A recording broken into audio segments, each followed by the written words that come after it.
Kanina nung nag-iikot kami para sa last day ng sealing ng mga VCM ng COMELEC para sa gagamitin sa midterm election, may nakita kaming medyo may konting kaguluhan doon sa labas ng isang eskwelahan dito sa Maynila. Nung paglapit namin, ang sabi nga nila, sila daw yung mga poll watchers, pero ayaw silang papasukin para doon sa last day of sealing dahil wala nga daw pirma yung kanilang mga appointment papers.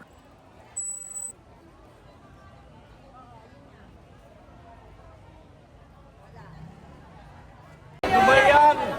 Aga namin dito! Tapos ganyan lang mangyayari. So ano magandang gawin sa mga ganitong klaseng coverage? Unang-una lumapit ka sa mga tao, magtanong ka kung ano yung nangyayaring kaganapan na nasaktuhan mo para meron kang info pag gumawa ka ng caption. Kunan mo yung dami ng tao para maipakita na nasa labas nga sila ng school, na hindi nga sila pinapapasok. Dapat yun makita yun sa litrato mo.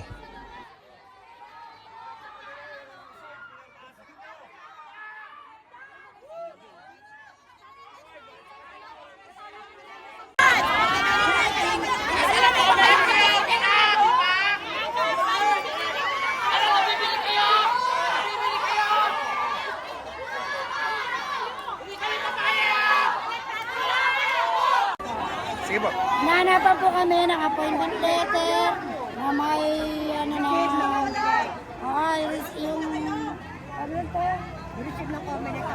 ng COMELEC at may partido. Yun Anong oras po kayo nandito? Bago po mag-alas 8, nandito na po kami.